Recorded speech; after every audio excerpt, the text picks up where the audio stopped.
Hi friends, मैं आकांक्षा GK with आकांक्षा में आपका स्वागत करती हूँ।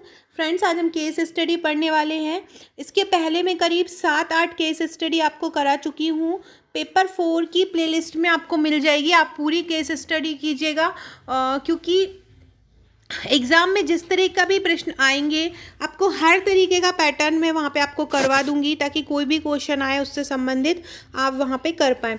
बहुत ही इम्पॉर्टेंट टॉपिक है आपके पेपर 4 के लिए। नंबर गेनिंग करने का एक महत्वपूर्ण टॉपिक है केस स्टडी और जो प्रकरण है। और अभी का जो न्यू सिलेबस है 2020 के अनुसार, तो उसमें तो ये 300 वर्ड्स का आना है। तो आपको ऐसा लिखना है कि आप कम से कम 3 से 4 पेज लिख पाएँ।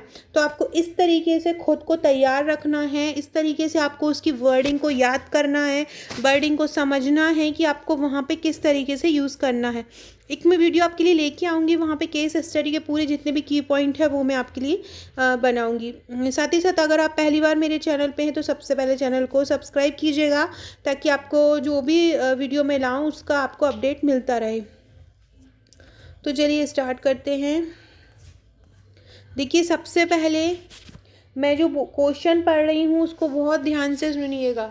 वो जो क्वेश्चन है वो बहुत इम्पॉर्टेंट रहता है, क्योंकि आप जब इसको समझ पाते हैं तभी आप इसके आंसर अच्छे से लगा पाते हैं। तो बिल्कुल सबसे पहले वीडियो लास्ट तक देखिएगा और मैं जो क्वेश्चन पढ़ रही हूँ उसको ध्यान से सुनिएगा। माना आप जूते के एक बहुत बड़े आपूर्तिकर्ता हैं, मतलब आपूर्ति करते हैं जूते की, और आप बहुत सारी दुकानों को और बहुत सारी संस्थाओं को जूते की आपूर्ति करते हैं, मतलब जूते का डिलीवर करते हैं। आपके स्वयं के जूते निर्माण की कोई इकाई नहीं है, बल्कि आप कुछ छोटे निर्माताओं से ठेके पर जूतों का निर्माण करवाते हैं। मतलब आपका आप जूतों की दुकान को आप जूता तो देते हैं, लेकिन आप खुद इसका निर्माण नहीं करते। मैन्युफैक्चरिंग जो कंपनी वो नहीं है आपकी। आप छोटे छोटे दुकानदारों से ठेका देते हैं और फिर उनसे जूते लेके दूसरे दुकानदारों को, बड़े दुकानदारों को पहुंचाते हैं। मोहनलाल यादव एक काफ़ी दक्ष निर्माता है जो निर्धारित समय पर अच्छी गुणवत्ता व कम मूल्य पर जूते की आपूर्ति आपको देता है। कौन? मोहनलाल।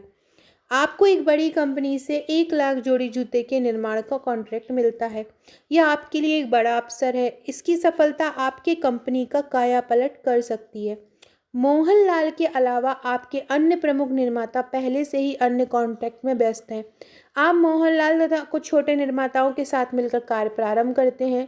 मोहनलाल आपको विश्वास दिलाता है कि कार्य निर्धारित समय पर पूर्ण हो जाएगा। इतना आपको समझ में आ गया होगा कि आप एक जूते की आपूर्ति करता है, बड़े बड़े जो दुकानदार हैं उनको आप जूता देते हैं, लेकिन आप जूते का निर्माण नहीं करते हैं। आप छोटे छोटे ठेकों वाले से जूते लेते हैं और फिर देते हैं। फिर एक बार आपको बहुत बड़ा कॉन्ट्रैक्ट मिलता है 1 लाख जोड़े जूते का, जो आपकी लाई बना सकता है। तो और उस समय सभी जो जूते वाले होते हैं वो बिजी रहते हैं, लेकिन मोहनलाल आपको विश्वास दिलाता है कि वो निर्धारित समय पर ये कार्य जो है पूरा कर देगा। एक दिन आप उत्सुकता बस कार्य की प्रगति का जायजा लेने के लिए मोहनलाल की निर्माण इकाई पहुंचते हैं, तो आप पाते हैं कि वहां कई बच्चे कार्य कर रहे हैं। साथ ही उनसे बात करने पर पता चलता है कि उनसे प्रतिदिन 15 से 16 घंटे कार्य करवाया जाता है, जो कि कारखाना अधिनियम और बहुत सारी नीतियों के विरुद्ध है और कार्यस्थल की स्थिति में भी अस्वास्थ्यकर है। मोहनलाल से जब इस संबंध में बात की गई तो वह कहता है कि इतने कम समय में कम लागत पर उत्पादन के लिए वह बच्चों पर काम लगाता है, बच्चों को काम पर लगाता है, और फिर इन बच्चों के परिवारों को भी पैसों की सख्त आवश्यकता होती है। आप वहाँ पे गए तो आपने देखा कि वहाँ पे उस कंपनी में बहुत सारे बच्चे काम कर रहे हैं, और बच्चों जो की उम्र उनकी 14 से कम ही है और उनसे 15 से 16 घंटे काम करवाया जाता है। तो आप मोहनलाल से इस बात के बारे में पूछते हैं कि आप ऐसा क्यों करते हैं, तो वो बोलता है कि इतने कम समय में कम लागत पर उत्पादन के लिए बच्चों को काम पे लगाता है, और फिर इन बच्चों के परिवारों को भी पैसों की सख्त आवश्यकता है। अब क्वेश्चन ये है कि नंबर 1, आप इस पूरे प्रकरण को किस रूप में देखते हैं। नंबर 2, आपके पास अब कौन कौन से विकल्प उपलब्ध है। प्रत्येक के गुण दोषों की चर्चा करते हुए वह विकल्प बताएं जिसका आप चयन करेंगे। आशा करती हूँ आपको क्वेश्चन समझ में आ गया होगा। अब हम इसके आंसर पे विचार करते हैं। हम पहला देखते हैं। पहला हमारा क्या है, आप इस पूरे प्रकरण को किस रूप में देखते हैं, आपकी क्या सोच है। तो उक्त जो प्रकरण है भारतीय समाज का कटु मतलब कड़वा, यथार्थ मतलब सही, अर्थात बाल श्रम की हकीकत बयां करता है। जो संवैधानिक और कानूनी प्रतिबंधों के बावजूद अभी तक चलता आ रहा है। देखिए, सबसे पहले फ्रेंड्स, ये जो कटु, यथार्थ, हकीकत, संवैधानिक, कानूनी प्रतिबंध, इन वर्ड्स का यूज़ आपको बहुत ज़्यादा मार्क्स दिलाता है। तो उक्त प्रकरण भारतीय समाज का कटु, यथार्थ अर्थात बाल श्रम की हकीकत बयां करता है, जो संवैधानिक और कानूनी प्रतिबंधों के बावजूद अभी तक चलता आ रहा है। भारतीय संविधान का अनुच्छेद 24 स्पष्ट रूप से बच्चों के शोषण का प्रतिषेध करता है। जो अनुच्छेद 24 है वो बताता है, बच्चों का शोषण को रोकने की बात करता है। अनुच्छेद 24 कारखानों में बच्चों को लगाने पे मना करता है। तो ये अनुच्छेद 24 ये प्रीलिम्स का भी क्वेश्चन है। इसके साथ ही फैक्ट्री एक्ट, कारखाना अधिनियम, माइंस एक्ट, खनिज अधिनियम इत्यादि के द्वारा भी बच्चों के शोषण पर प्रतिबंध है। मतलब आपने यहाँ, आपके जो मन में बोल रहे हैं आपसे कि आप इसको किस तरीके से ले रहे हैं, तो हम यहाँ पे हमारे संविधान का भी हवाला कर रहे हैं। जितने भी अधिनियम बने हैं उनके बारे में भी सोच रहे हैं कि ये सभी चीज़ें हैं। बाल श्रम प्रतिबंध कानून 1986 के द्वारा 14 वर्ष से कम आयु के बच्चों को किसी भी खतरनाक उद्योग में नियोजन पर प्रतिबंध था ही, जिसे 2016 में संशोधित कर किसी भी उद्योग में, किसी भी उद्यम मतलब कोई भी व्यवसाय, कंपनी, उद्योग नियोजन पर प्रतिबंध लगा दिया गया है। साथ ही बच्चों के अनिवार्य एवं मुफ्त शिक्षा का अधिकार 2009 के माध्यम से इनके सर्वांगीण विकास के प्रयास किए जा रहे हैं।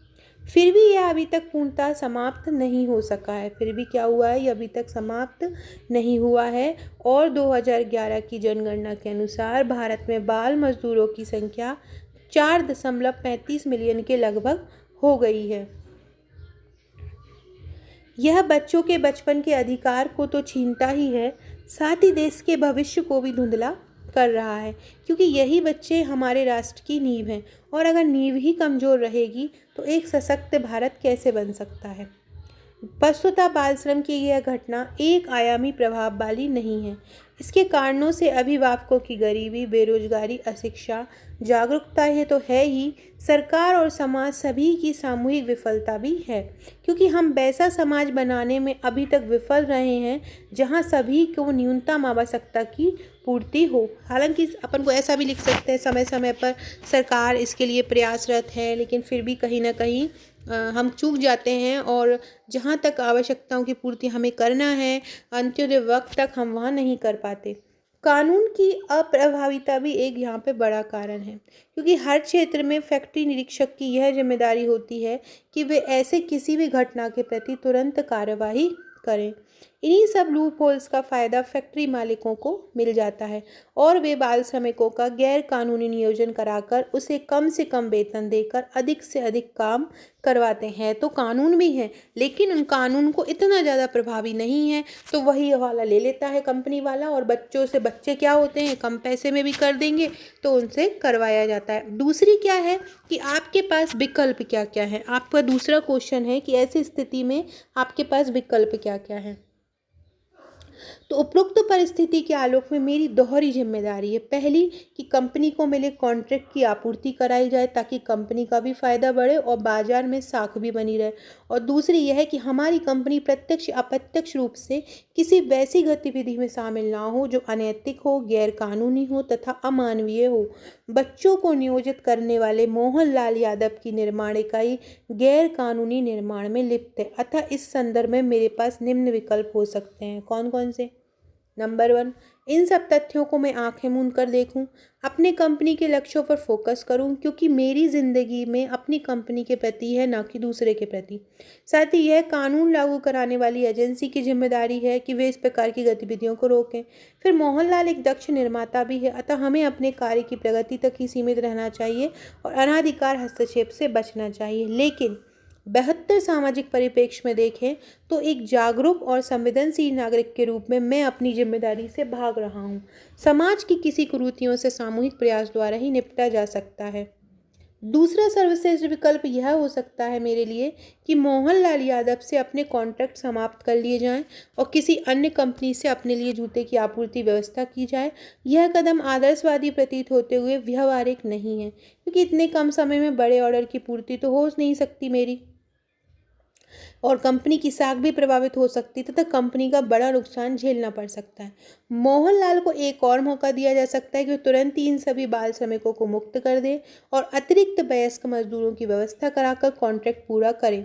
साथ ही इन बाल श्रमिकों को उनके माता पिता या अभिभावक के पास पहुंचाना चाहिए और पर्याप्त हर्जाना भी उनको दे देना चाहिए। अगर माता या माता पिता या अभिभावक ना हो तो बाल संरक्षण अधिकारी को बुलाकर उन्हें सौंप देना चाहिए और बाल संरक्षण गृह में रखवाया जाना चाहिए। साथ ही इन बच्चों की काउंसलिंग कर उनकी शिक्षा, पोषण, केयर इत्यादि की भी व्यवस्था की जाना चाहिए। तो ये वाला विकल्प जो है वो ज़्यादा उचित है। अगर मोहनलाल की कंपनी इसमें अक्षम हो तो उनसे यह कहा जा सकता है कि वयस्क मजदूरों की सहायता से जितना हो सके उतना ही आपूर्ति करें। बचे हुए डिमांड की आपूर्ति अन्य कॉन्ट्रैक्टर से करवाई जा सकती है।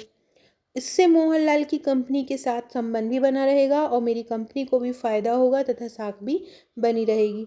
सुरक्षात्मक प्रावधान के रूप में आगे से ऐसी व्यवस्था की जा सकती है कि मेरी कंपनी जिसे भी ऑर्डर दे उनसे लिखित में यह लिया जा सकता है कि उनकी निर्माण इकाई में किसी भी प्रकार का बाल श्रम या अन्य कोई गैर कानूनी गतिविधि नहीं की जा सकती। तो ये विकल्प हमारे पास सबसे सही है कि मोहनलाल की कंपनी वो नहीं कर पा रही है वयस्क मजदूरों की सहायता, तो आप करें, उनको जहाँ जहाँ से ला पाएँ आप करें ताकि बचे हुए डिमांड की पूर्ति हो सके और आपके मन में ये ग्लानि भी नहीं रहे, आप इस दुविधा से भी बच जाएं कि यहाँ पे कानून का उल्लंघन किया जा रहा है और छोटे छोटे बच्चों से काम किया जा रहा है।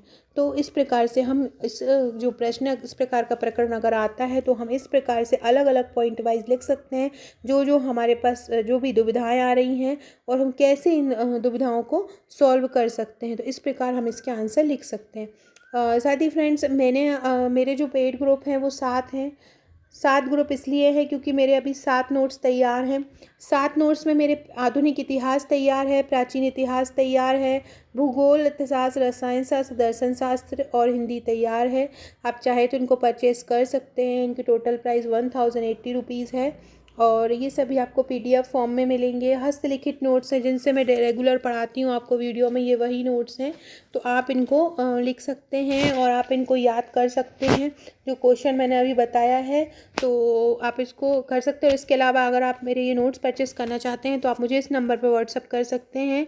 यहाँ आपको नोट्स ही मिल जाएंगे, साथ ही मैं उन ग्रुप में भी ऐड कर लूँगी। उन ग्रुप में क्या होगा कि आपको वहाँ पे 7 रजिस्टर बनाने पड़ेंगे। वहाँ पे मैं आपको कुछ अपडेट देती रहती हूँ, अच्छे अच्छे क्वेश्चंस के आंसर फ्रेमिंग देती रहती हूँ, तो वो आप अपने कॉपी में रजिस्टर में लिख सकते हैं। एग्ज़ाम टाइम में ये आपकी बहुत हेल्प करेंगे। डिस्क्रिप्शन में दिए लिंक से आप व्हाट्सअप और टेलीग्राम ग्रुप से जुड़ सकते हैं और अगर आप नहीं जुड़ पाएँ तो आप यहाँ पे मुझे व्हाट्सअप कर सकते हैं, तो मैं आपको ग्रुप में ऐड कर लूँगी। वीडियो अच्छा लगे तो प्लीज़ लाइक शेयर ज़रूर कीजिएगा। Okay friends, thank you.